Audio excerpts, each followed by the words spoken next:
Hi friends, welcome to my channel daddy aari works. இந்த வீடியோவில் என்ன பார்க்க போகிறோம் அப்படின்னா, ஒரு மிரர் இருக்குல்ல மேம், ரவுண்ட் ஷேப் மிரரை சுற்றி ஃப்ரேம் இருக்கிற மாதிரி பார்க்க போகிறோம். ஃப்ரேம்னா என்ன மேம் அப்படின்னா, இப்போ நம்ம போட்ட பிறகு தெரியும் மேம், அதை சுற்றி வந்து அதே ஷேப்புக்கு வந்து இப்போ ரெடிமேட்லாம் மிரர் விற்கிறது தெரியுமா மேம்? ரெடிமேட் மிரரை சுற்றியே ரிங் வைக்கிறது எப்படின்னு இருக்கும். அது வந்து ஆர்டிஃபிஷியலாக இருக்கலாம், அவ்வளோவா நல்லா இருக்காது மேம். நம்ம கைப்படவே போட்டோம் அப்படின்னா பார்க்குறதுக்கே சூப்பராக இருக்கும். நீங்கள் உங்கள் ப்ளவுஸ் ப்ளைன் ப்ளவுஸ் இருக்குன்னு வச்சுக்கோங்களேன், அதுக்கு மிரர் மட்டும் ஒட்டிட்டு கான்ட்ராஸ்ட்டு அங்கங்கே போட்டு இந்த டிசைன் ஃப்ரேம் வச்சு போட்டிங்கனாலே பார்க்குறதுக்கே சூப்பராக இருக்கும் மேம். வாங்க வீடியோக்குள்ளே போகலாம். ஒன்றுமே இல்லை, ஆல்ரெடி ஃபேப்ரிக் க்ளூ வச்சு நான் வந்து மிரர் ஷேப்பை வந்து ஃபிக்ஸ் பண்ணிட்டேன். இப்போ நான் என்ன போகிறேன் அப்படின்னா, இங்கேருந்து நான் எடுக்க போகிறேன். இங்கேருந்து நூலை எடுத்து நல்லா கவனிங்களேன். உங்களுக்கு வந்து ஃப்ரேம் வந்து இங்கே வரைக்கும் வரணுனாலும் வேணாம், மிரர் வந்து குட்டியாக தெரியணும், ஃப்ரேம் அதிகமாக இருக்கணும்னாலும் பண்ணலாம். இல்லை ஃப்ரேம் வந்து சின்னதாக இருக்கணும், ஃப்ரேம் வந்து பெருசாக இருக்கணும், மிரர் வந்து குட்டியாக தெரிகிறதா எப்படி வேணால் நம்ம பண்ணலாம். இப்போ எப்படி பண்ணுறேன்னு பாருங்களேன். எப்பவும் போல் வந்து சில்க் த்ரெட்டை வந்து டபுள் ஸ்டாண்ட்ஸ் போட்டு எடுத்தாச்சு மேம். இப்போ பாருங்கள், இப்போ 2 நூல் எடுத்தாச்சுன்னு வச்சுக்கோங்க. இதை இப்போ நான் இப்படி வச்சு ஸ்டிச் பண்ண ஆரம்பித்தேன் அப்படின்னு வச்சுக்கோங்களேன். இங்கே கேப் எவ்வளோ தெரியுது, மிரர் கேப்பு. அப்போ வந்து உள்ளே இருக்க மிரர் கேப் இவ்வளோ தான் இருக்குன்னா, உள்ளே இருக்க மிரர் வந்து பெருசாக தெரியும். இப்போ கவனிங்களேன். இப்போ அதே மாதிரி இழுத்துட்டு நான் இங்கே வரைக்கும் கொண்டு வரேன்னு வச்சுக்கோங்களேன். இப்போ மிரர் வந்து அந்த பக்கம் அதிகமாக போயிடுச்சுன்னா ஃப்ரேம் தான் அதிகமாக இருக்கும். மிரர் அதிகமாக போகும்போது சுற்றி வர ஃப்ரேம் அதிகமாக இருக்கும், உள்ளே இருக்கிற மிரர் வந்து குட்டி ஆயிரும். இதுக்கு ஒரே சொல்யூஷன் என்ன, ரெண்டுமே நல்லா அழகாக தெரியணும் அப்படின்னா ரொம்ப இல்லாமல் ஓரளவு கிராஸ் ஆகும். எவ்வளோ எடுத்திருக்கேன்னு தெரியுதுங்களா? ஃப்ரேமும் குட்டியாக வராது, மிரரும் குட்டியாக தெரியாது. இப்படி எடுத்துக்கலாம். நீங்கள் ஃபஸ்ட்டு ஸ்டிச்சு எங்கே போடுறீங்களோ எடுத்துறீங்களா மேம், இந்த ஃபஸ்ட்டு ஸ்டிச்சு போடுற இடத்த மட்டும் இப்படி மார்க் பண்ணி வச்சுக்கோங்க. எதுக்குன்னு நான் சொல்கிறேன் மேம். நம்ம சிங்கிள் சைடு லாக் ஸ்டிச் போட்டலாம் மேம், அதுதான் வேறு ஒன்றுமே இல்லைங்க. பாருங்கள், இதுக்கு அடுத்து அதே மாதிரி கிளாக் எப்படி சுற்றும், இப்படி தானே மேம் சுற்றும். நான் இங்கே இப்படி ஆரம்பிக்கிறேன்னா இந்த பக்கத்து கூடி வரணும். டைரக்ஷன் கூட நான் மார்க் பண்ணிடுறேன், தள்ளி மார்க் பண்ணுறேன். இந்த டைரக்ஷன் இப்படி ஆரம்பிக்கிறேன்னா இப்படி தான் சுற்றி வரணும். அதை ஒன்று ஞாபகம் வச்சுக்கோங்க. ரொம்ப சிம்பிள் மேம். இங்கேருந்து எடுக்கிறேன்னா அடுத்து எங்கே எடுக்க போகிறேன், இங்கே எனக்குள்ளே நீடில் குத்தி இறக்கிட்டு சிங்கிள் சைடு லாக் ஸ்டிச் என்ன பண்ணுவோம், அப்படியே நூலை மெதுவாக இழுத்துட்டு நான் எங்கே கொண்டு வந்து நாட் போடுறேன் நல்லா பார்த்துக்கோங்க. அதுக்கு அப்படியே ஆப்போசிட்டில் தான் போயிட்டுருக்கேன். இங்கே எனக்குள்ளே நாட் போடலாம் மேம். எங்கிட்டு போட்டேன், லாக்கை வந்து இங்கிட்டு போட்டேன். இப்போ பாருங்களேன், 2 நூலை எடுத்துகிட்டு இங்கே எனக்குள்ளே குத்திடுறேன், இறக்கிட்டு எந்த பக்கெட் வந்திருக்கேன், அதுக்கு ஆப்போசிட் சைடில் தான் நான் வந்திருக்கேன். எடுத்துகிட்டு இங்கே எனக்குள்ளே ஒரு ஸ்டிச்சு, குட்டியாக லாக் ஸ்டிச் போடும்போது அப்படியே நகர்ந்துக்கிட்டே வாங்காமல், அப்போ தான் ஃப்ரேம் நகரும் நமக்கு. அடுத்து வந்து இங்கே எடுத்துடுறேன்,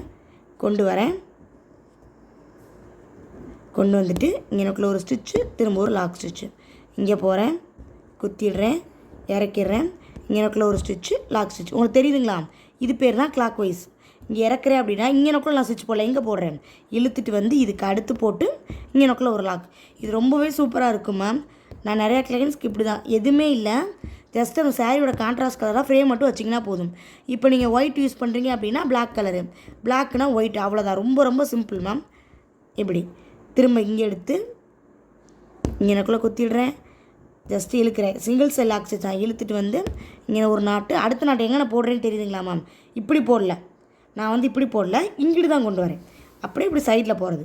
திரும்ப போகிறோம், இங்கேருந்து குத்தி இழுத்துட்டு இங்கே ஒரு ஸ்டிச்சு, திரும்ப இங்கே ஒரு ஸ்டிச்சு, இங்கே போயிட்டு இப்போ தான் நம்ம ஆரம்பித்த இடத்துக்கே வந்திருக்கோம், முதல் லாக் போட்ட இடத்துக்கு. இங்கே ஒரு ஸ்டிச்சு, திரும்ப இங்கே ஒரு ஸ்டிச்சு. சில்க் த்ரெட் கண்டிப்பாக ஹேண்டில் பண்ண கஷ்டமாக தான் இருக்கும், உங்களுக்கு தெரியும்.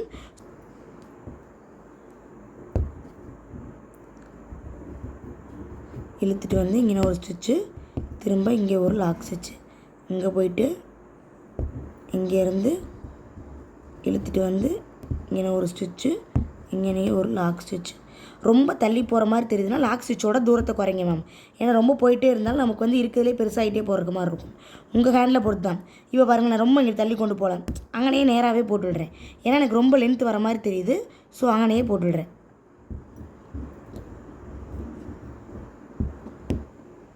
இங்கே எனக்குள்ளே ஒரு லாக் ஸ்டிச்சு, திரும்ப இங்கே கொண்டு போயிட்டேன், இங்கேருந்து இழுத்துட்டு வந்து இங்கே எனக்குள்ளே ஒரு குட்டி ஸ்டிச்சு, இங்கே ஒரு லாக் ஸ்டிச்சு. லாக் ஸ்டிச்சுனா ஒன்றுமே இல்லை மேம், குட்டி செயின் ஸ்டிச்சு நம்ம பாஷையில் சொல்லணும்னா. இங்கே போயிட்டு இழுத்துடுறேன், இங்கே எனக்குள்ளே ஒரு குட்டி ஸ்டிச்சு, இங்கே எனக்குள்ளே. உங்களுக்கு இப்படி ஒரே பக்கமே உட்காந்து ஒர்க் பண்ண முடியல அப்படின்னா ஃப்ரேம் ரொட்டேட் பண்ணிக்கோங்க. ஸ்டார்டிங்கில் கஷ்டமாக தான் மேம் இருக்கும். இப்போ நான் ஒரே சைடில் உட்காந்து யூஸ் பண்ண நிறைய பேர் கேட்டிருந்தீங்க, ஃப்ரேம் ரொட்டேட் பண்ணி தான் மேம் எங்களுக்கு வர மாதிரி இருக்குது அப்படின்னா ஒன்றும் பிரச்சனை இல்லை, ஸ்டார்டிங்கில் யூஸ் பண்ணுங்க மேம். அதுக்கடுத்து நம்ம மெதுவாக பார்த்துக்கலாம். இங்கே எனக்குள்ளே ஒரு ஸ்டிச்சு, இங்கே எனக்குள்ளே ஒரு லாக் ஸ்டிச்சு, திரும்ப போயிட்டு இங்கே எனக்குள்ளே ஒரு ஸ்டிச்சு, இழுத்துட்டு வந்து இங்கனக்குள்ள ஒரு ஸ்டிச்சு, கொட்டி லாக் ஸ்டிச். இதே மாதிரி சுற்றி போடணும். இதுக்கு பேர் தான் ஃப்ரேமு. மிரர் சுற்றினா ஃப்ரேம் இதுதான். இது ஃபுல்லாக முடிச்சுட்டு வரும்போது எப்போ இருக்கும்னா இங்கே ஒரு மொந்த தெரியுது பார்த்தீங்களா, இது மாதிரி இருக்கும். அப்போ வந்து மிரர் இவ்வளோ தான் தெரியும். உள்ளே இருக்க ஃப்ரேமு ஈக்குவலாக தெரிற மாதிரி இருக்கும்போது பார்க்கவே சூப்பராக இருக்கும். இதை ஃபுல்லாக கம்ப்ளீட் பண்ணி உங்களுக்கு காட்டுறேன் பாருங்களேன்.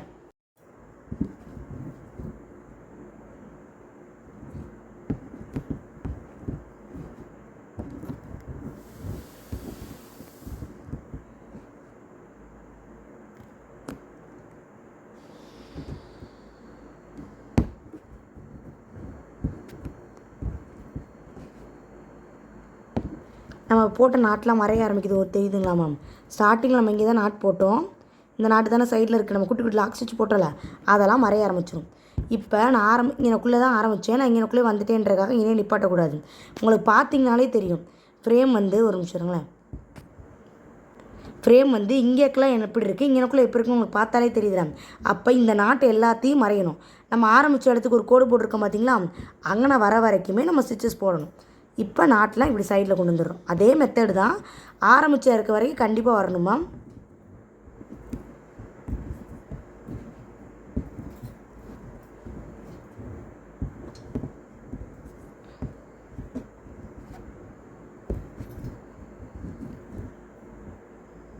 நூல் இப்படி பிரியுதுன்னா ஃபஸ்ட்டு விட்டுருங்க. விட்டுட்டு ரிவர்ஸில் போனீங்கன்னா இங்கனக்குள்ளே இருக்குது பார்த்தீங்களா, இந்த இருக்குது நம்ம எடுத்த நூலை முடிச்சு போட்டிருப்போம்ல, அதுக்குள்ளே நீடில் மெதுவாக இன்சர்ட் பண்ணிங்கன்னா உள்ளே போயிடும். அவ்வளோதான். எனக்குள்ளே ஒரு ஸ்டிச்சு, திரும்ப இங்கனக்குள்ளே ஒரு லாக் ஸ்டிச்,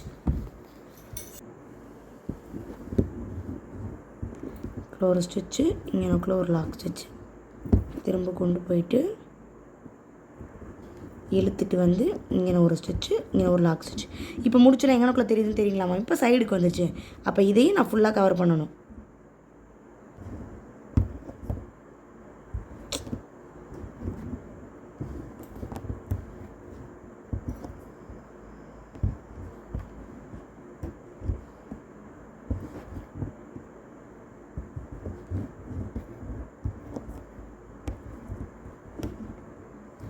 இந்த நாட்டு எல்லா நாட்டுமே மறைகிற அளவுக்கும் நம்ம ஸ்டிச்சஸ் போட்டு எடுக்க போகிறோம். இப்போ நான் ஆரம்பத்தில் இடத்துலன்னு ஒரு மார்க் பண்ணியிருக்கேன் பார்த்தீங்களா மேம், அந்த இடம் வந்துருச்சு. இந்த இடம் வரும்போது நம்ம ஸ்டாப் பண்ணிடலாம். நூல் பிரிகிற மாதிரி இருந்தால் நீட்டில் கொஞ்சம் ஒரு தடவை வெளியே எடுத்திங்கன்னா ஈஸியாக தான் இருக்கும். நல்லா இழுத்துட்டு வந்து இங்கனக்குள்ளே ஒரு ஸ்டிச்சு, ஆரம்பத்தில் வந்துச்சு. இங்கனக்குள்ளே மட்டும் எனக்கு தெரிகிற மாதிரி இருக்குல்ல மேம். ஸோ இங்கனக்குள்ளே வந்து இங்கனக்குள்ளே மட்டும் இதை தாண்டி போக வேணாம். திருப்பி தாண்டி போனோன்னா ரொம்ப பெருசாக இருக்கிற மாதிரி தான் இருக்கும். இங்கே இதையும் கவர் பண்ணி எடுத்துட வேண்டியதான். அவ்வளோதான். இங்கனக்குள்ளே எப்பவும் போல் முடிச்சு போட்டு எடுத்துக்கலாம்.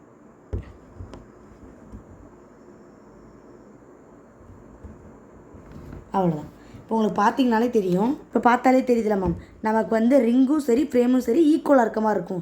இதை விட நீங்கள் ரொம்ப ரிங்கை சின்னதாக்கணும்னு வச்சுக்கோங்களேன், இது பேர் தான் ஃப்ரேம் மேம். ஃப்ரேம் பார்க்க அசிங்கமாக இருக்கும். இல்லை ஃப்ரேமை வந்து ரொம்ப குட்டி ஆக்கிட்டோம் அப்படின்னா ரிங் உள்ளே இருக்க மிரர் அதிகமாக தெரியும். அதை பார்க்கறதுக்கு நல்லா இருக்கு. இது வந்து பார்த்தீங்கன்னா தெரியும், உள்ளே இருக்க மிரரும் சரி ஃப்ரேமும் பர்ஃபெக்டாக இருக்கும். அதுக்கு நம்ம பண்ண வேண்டிய ஒரே விஷயம் வந்து எடுக்கும்போது இந்த மிரர் வந்து பாதிங்கனக்குள்ளே தெரிகிற அளவுக்கு மட்டும் எடுத்து போட்டிங்கன்னா சூப்பராக வந்துடும் ma'am. Single side lock stitch, double side lock stitch எல்லாமே நீங்கள் எக்ஸ்பர்ட்டாக தான் இருப்பீங்க. ஸோ இது ரொம்ப ரொம்ப ஈஸியாக இருக்கும். இதே மாதிரி 5 ப்ராக்டிஸ் பண்ணி உங்களுக்கும் டவுட் கேட்குற நம்பர்லாம் நீங்கள் கேட்கலாம் மேம். அப்புறம் இன்னொரு சின்ன விஷயம் மேம், ரெக்கார்ட் ஒர்க் வந்து நான் முதல்ல போன வீடியோவில் சொன்ன மாதிரி நிறைய பேர் சின்னதாக எடுக்கிறீங்க. அப்புறம் நான் குரூப்பில் வந்து 2-3 குரூப்புக்கு வந்து நான் அலாட் பண்ணலாமா, அவங்க விட்டுருங்க. மித்த எல்லாருமே நான் கொடுத்துருக்க டேரக்ஷன்ஸை விட நீங்கள் வேறு டேரக்ஷனில் போடுறீங்க. டேரக்ஷன் வந்து ரெக்கார்ட் ஒர்க்கு ரொம்ப ரொம்ப இம்பார்ட்டன்ட்மா. இப்போ நம்ம ஃபேஸ் இப்போ இருக்குன்னு வச்சுக்கோங்களேன், நம்ம ஃபேஸை இப்படி தான் போட முடியும். இப்போ செயின் ஸ்டிச்சு என் ஃபேஸ்க்கு போடுறீங்கன்னா எப்படி போடணும், மேலேருந்து கீழே தான் போடணும். நிறைய பேர் என்ன பண்ணுறீங்கன்னா இப்படி போடுறீங்க. நம்ம ஃபேஸில் இப்படி பார்ப்போமா இப்படி பார்ப்போமா மேம், இப்படி தானே பார்ப்போம்.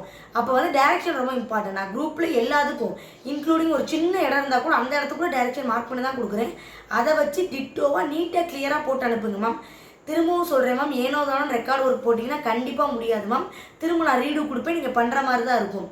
ப்ளவுஸ் மார்க்கிங், அப்புறம் advance 5D work, 5D 3D works வந்து பேசிக் சொல்லி கொடுத்துருங்க மேம். அதில் அட்வான்ஸஸ் இருக்குது. அதே மாதிரி ட்ரேசிங்கில் அட்வான்ஸ். ட்ரேசிங் வந்து ஓகேங்கன்னா சும்மா ஃப்ரீ ஹேண்டில் வரைஞ்சிட்டாங்க. ஒரு கேர்ள் இமேஜ் கொடுத்துருந்தேன் நினைக்கிறேன். சும்மா ஃப்ரீ ஹேண்டில் வரைஞ்சி அங்கங்கே அப்படியே ஜரி கொடுத்து முடிச்சிட்டாங்க. அப்படிலாம் கண்டிப்பாக பண்ணவே கூடாது மேம். நிறைய பேர் நினைக்கலாம் 100 ரூபாய்க்கு படிக்கிற ஆரி ஒர்க்கில் இவ்வளோ நீட்டாக ரெக்கார்ட் ஒர்க் சப்மிட் பண்ணுவாங்களா அப்படின்ற அளவுக்கு தான் நம்ம ரெக்கார்ட் ஒர்க் இருக்கணும். டவுட்ஸ் இருக்குது அப்படின்னா கொஞ்சம் மட்டும் வெயிட் பண்ணுங்கள். நான் அந்த வீடியோஸ் அப்லோட் பண்ண பிறகு ரெகுலராக வந்து ரெக்கார்ட் ஒர்க்குள்ளே வந்துடும் போது நீங்கள் குட்டி குட்டி டவுட்ஸ் கேட்டால் கூட நான் கண்டிப்பாக கிளியர் பண்ணிடுவேன் உங்களுக்கு. எல்லாத்துக்கும் கொஞ்சம் பொறுமையாக இருங்க. மற்றபடி டேரக்ஷன்ஸ் உங்களுக்கு குரூப்பில் மார்க் பண்ணி கொடுத்தீங்கன்னா அதை வச்சு போட்டு பழகுங்க மேம். நெக்ஸ்ட் வீடியோவில் பார்க்கலாம். பாய்.